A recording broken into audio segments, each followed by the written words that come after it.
الحمد لله رب العالمين والعاقبة للمتقين والصلاة والسلام على رسوله الأمين وعلى آله وصحبه أجمعين ومن تبعهم بإحسان إلى يوم الدين. أما بعد فأعوذ بالله من الشيطان الرجيم.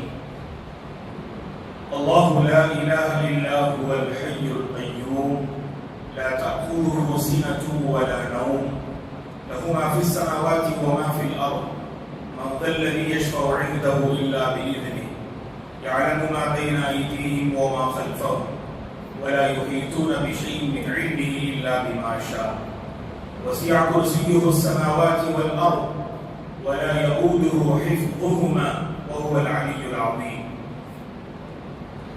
محترم حضرات، ابھی آپ کے سامنے آیت الکرسی کی تلاوت کی گئی.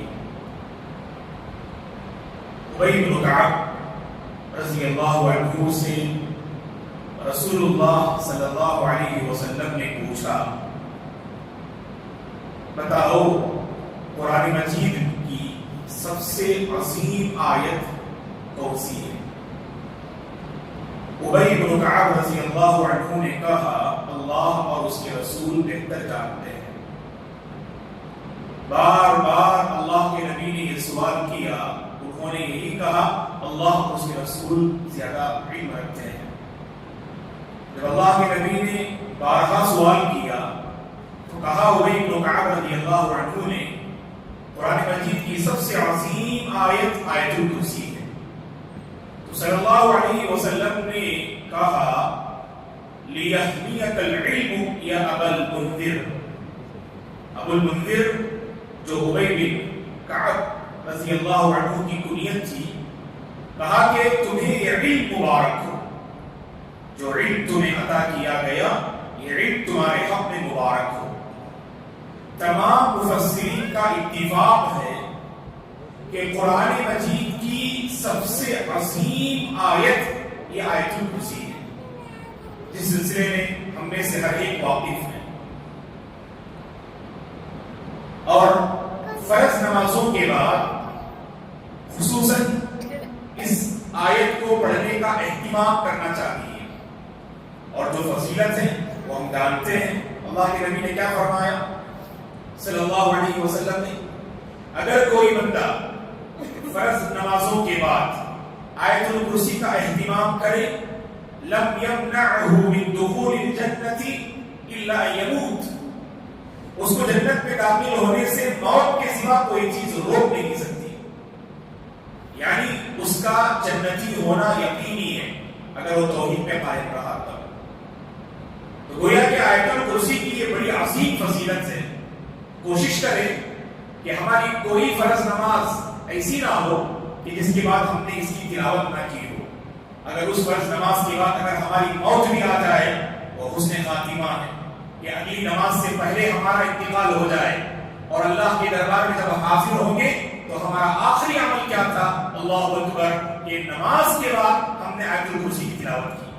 اور یہ ہمارے حبیب کا وعدہ ہے صلی اللہ علیہ وسلم کا کہ موت آئے گی تو بس وہ جنت میں داخل ہونا اس کا یقینی ہے. تو اتنی عظیم فضیلت ہے اس سورت کو پڑھنے کے سلسلے میں. اور رات میں سونے سے پہلے ضرور پڑھا کریں، اپنے بچوں کو بھی تعلیم دیں. اور بسا اوقات ایسا ہوتا ہے کہ بڑوں کو یہ آیت یاد نہیں رہتی ہے، لیکن بچے جب مکتب میں پڑھتے ہیں الحمدللہ تو انہیں یہ آیت یاد ہو جاتی ہے. تو بچوں سے آپ روزانہ سنیں، آپ کہیں کہ بیٹے آیت الکرسی پڑھیے. جب بچے گھر میں پڑھیں تو بڑے احباب سن کر اسے یاد کرنے کی کوشش کریں اور روزانہ معمول بنائیں. ہمارے بچوں کی عادت ایسی ہو جب بھی وہ بستر پہ جائیں نا تو ان کی زبان پہ سبحان اللہ آیت الکرسی جاری ہو جائے. اور اللہ کے نبی نے کیا خوشخبری سنائی، اور خاص کر عظیم وہ واقعہ آپ جانتے ہیں، عبد الرحمن ابن عوف، عبد الرحمن ابن صخر الدوسی، حضرت ابو ہریرہ رضی اللہ عنہ کو اللہ کے نبی صلی اللہ علیہ وسلم نے بیت المال کے اموال کا نگران مقرر کیا. تو شیطان انسانی بھیس میں 3 مرتبہ آیا اور 3 مرتبہ اس نے چوری کی، اور ہر مرتبہ اپنی پریشانی اور مجبوری حضرت ابو ہریرہ رضی اللہ عنہ کے سامنے ذکر کرتا تو آپ اسے چھوڑ دیتے.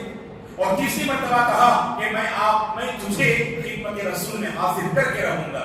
تو تیسری مرتبہ وہ پکڑا گیا تو اس نے حضرت ابو ہریرہ رضی اللہ عنہ کو آیت الکرسی کی تعلیم دی اور کہا اگر تم نے اس کا اہتمام کیا اور خصوصاً رات میں تو گویا کہ تم تک شیطان نہیں آئے گا اور اللہ کی طرف سے ایک حافظ یعنی ایک فرشتہ تم پر بھی مقرر ہوں گے. اور اللہ کے نبی صلی اللہ علیہ وسلم کو جب حضرت ابو ہریرہ رضی اللہ عنہ نے خبر دی کہ فلاں بندے نے ایسی بات بتائی یعنی شیطان نے, تو اللہ کے نبی نے فرمایا ہے تو چھوٹا ہو لیکن اس نے اس معاملے میں تم سے بالکل سچ کہا. دوستو سونے سے پہلے آیت الکرسی پڑھیں. جو عموماً ہم شکایت کرتے نا کہ بہت سے عجیب و غریب خواب آتے ہیں, رات میں دیر رات تک نیند نہیں آتی ہے, عجیب قسم کی الجھن ہمارے اپنے جو ہے ذہنوں میں ہوتی ہیں, تو ان سب کا حل آپ کیا دوا لیں, آپ کیا گولی لیں, سب سے بہترین علاج تو اللہ نے آیت الکرسی میں رکھی ہے. آیت الکرسی پڑھ کر سوئیے کہ سوتے ہوئے انسان کی سوچ محفوظ رہے گی اور جب صبح فجر کے لیے بیدار ہوں گے تو صحیح سالم انشاءاللہ آپ بیدار ہوں گے.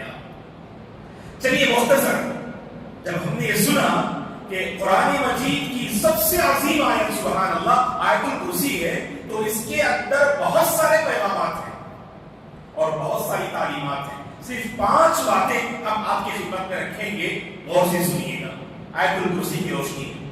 سب سے پہلا پیغام یا پہلی تعلیم یہ ہے آیت الکرسی کی توحید کو اللہ نے اس آیت میں ثابت کیا اور شرک کی اللہ نے نفی کی. اور جانتے ہیں آپ کہ توحید کی جو 3 ٹائپس ہیں, جو 3 اس کی جو قسمیں ہیں, وہ تینوں قسمیں اللہ نے اس میں ذکر کی. توحید الوہیت, توحید ربوبیت, توحید اسماء و صفات. ان تینوں قسموں کو اللہ نے اس ایک آیت میں ذکر کر دیا. لہو ما فی السماوات و ما فی الارض, یہ توحید ربوبیت ہے. آسمان و زمین کی ہر شے اس کی ملکیت اور اس کی بادشاہت میں, اور اس آسمانوں اور زمین میں جتنی چیزیں پائی جاتی ہیں وہ ان تمام چیزوں کا حقیقی مالک کون ہے؟ اللہ کی ذات ہے. یہ توحید ربوبیت ہے. اور توحید الوہیت اللہ نے ثابت کیا, کہا کہ اللہ لا الہ الا ہو. جب ساری کائنات کو اس نے پیدا کیا اور کائنات کا ذرہ ذرہ اس کی ملکیت میں ہے, تو بندوں کو چاہیے کہ صرف اس کے آگے اپنی پیشانی جھکائیں, صرف بندگی کو اسی کے حق میں بچا لائیں. اللہ نے شرک کے تمام راستوں کی نفی کی. اللہ لا الہ الا ہو, کوئی معبود برحق نہیں سوائے اللہ کے, اللہ ہی معبود برحق ہے. بعض احباب سے پوچھتے ہیں کہ بھائی لا الہ الا اللہ کا معنی بتائیے. معنی کیا بتاتے ہیں مولانا؟ لا الہ الا اللہ کا معنی اللہ کے سوا کوئی معبود نہیں. یہ غلط ترجمہ ہے, یہ غلط ٹرانسلیٹ ہے, کیونکہ اللہ کے سوا تو بہت سارے معبود ہیں جن کی لوگ پوجا کرتے ہیں, ہے کہ نہیں, جن کے سامنے آپ سر جھکاتے ہیں. بہت سارے معبود ہیں, لیکن صحیح ترجمہ کیا ہے؟ کوئی معبود برحق نہیں سوائے اللہ کے. معبود تو بہت سارے ہیں لیکن معبود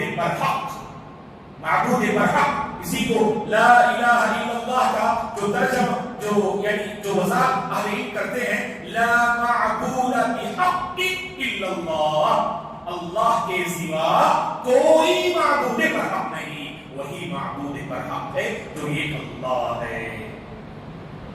یا ایھا الناس اعبدوا ربکم الذی خلقکم والذین من قبلکم لعلکم تتقون.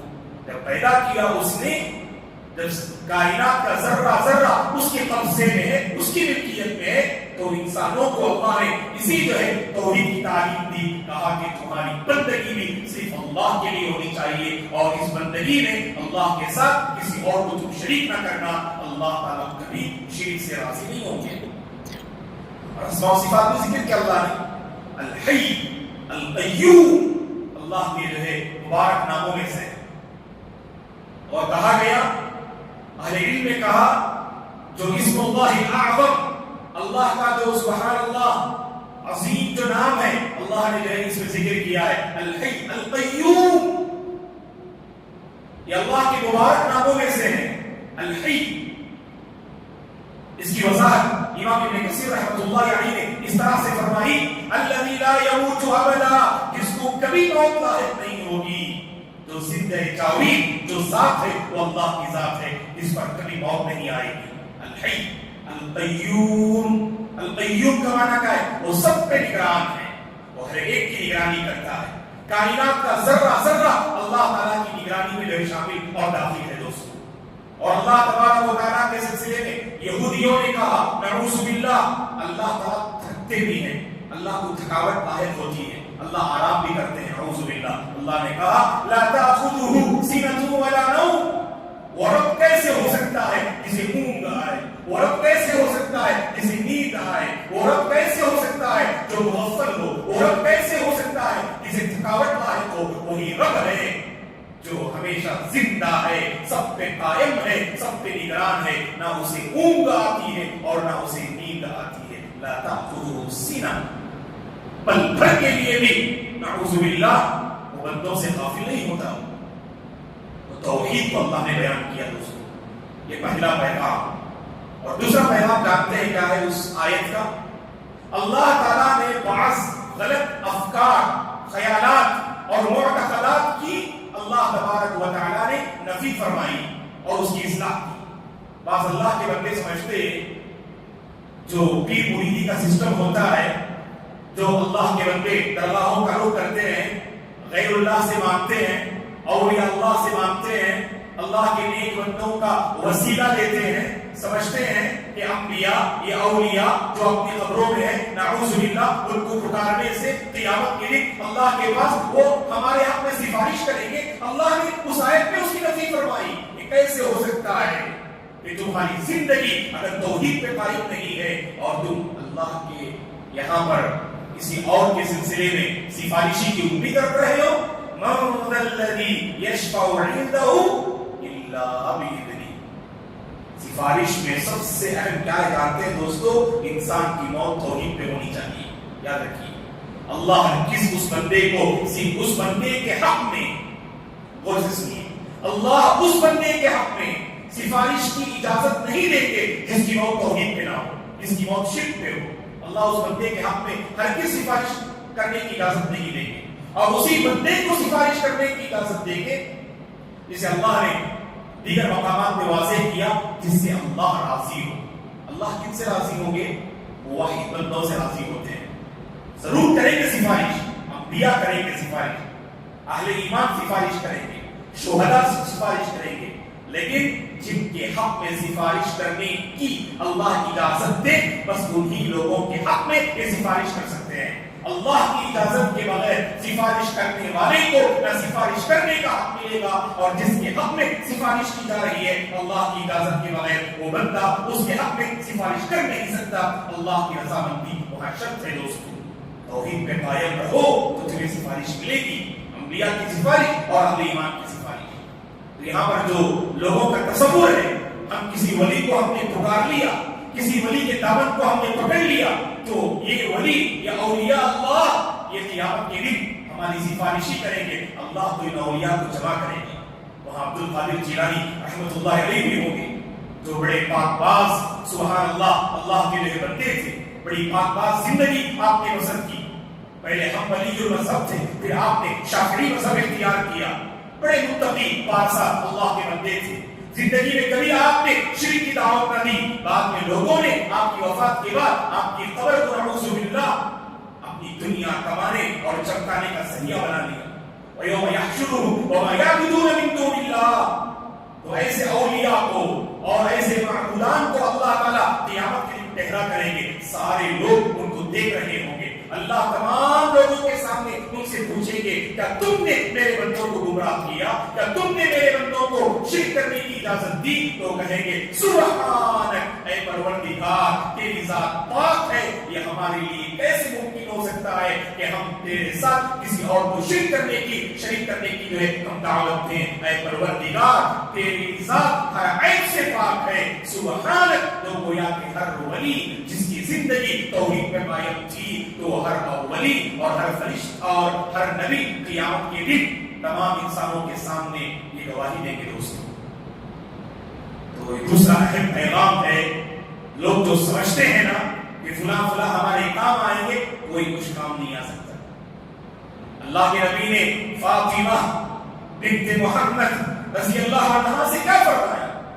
بیٹی بہت محبت کرتے تھے اپنی بیٹی سے, 4 بیٹیوں میں بہت چہیتی تھی آپ. کیا فرمایا؟ فاطمہ, اے فاطمہ دنیا میں جو مانگنا ہے مانگ لو، کل قیامت کے دن فإنی لا اغنی عنک من اللہ شیئا، میں تیرے کچھ کام نہیں آ سکتا، جو مانگنا ہے ابھی مانگ لو۔ یہ نہ سمجھنا میں محمد کی بیٹی ہوں اور محمد میرے کام آئیں گے، قیامت کے دن میں تمہارے کچھ کام نہیں آ سکتا۔ یہی عقیدہ ہے دوستو، یہی وہ توحید ہے جس پر مجھے اور آپ کو جو ہے یعنی قائم رہنا بہت ضروری ہے۔ اور تیسرا پیغام سنیے گا، اس آیت الکرسی کا تیسرا پیغام کیا ہے؟ اللہ تعالی کے علم میں جو وسعت ہے، علم الہی میں جو وسعت ہے، اس وسعت کو اللہ نے بیان کیا۔ علم الہی میں جو گشادگی ہے اللہ نے اسے بیان کیا۔ یعلم ما بین ایدیہم وما خلفہم ولا یحیطون بشیء من علمہ۔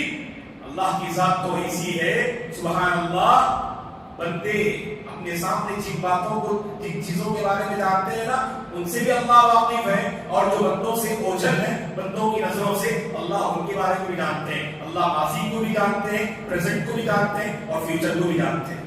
اور ہم انسانوں کا علم اس کے اندر نقص ہے، کمی ہے اور یہ مخلوق علم الہی کا احاطہ کر نہیں سکتی۔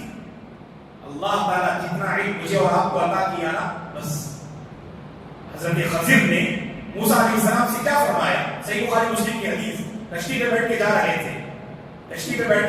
تھے، صحیح بخاری مسلم کی حدیث، تو حضرت خضر اور موسیٰ نے دیکھا علیہ السلام نے کہ ایک چڑیا آئی اور اس نے جو ہے ایک چونچ دریا میں مارا، اور بتائیے گا کہ اس کی چونچ میں کتنا پانی آ سکتا ہے؟ بتائیے پانی کی کتنی مقدار ہوگی دریا کے مقابلے میں؟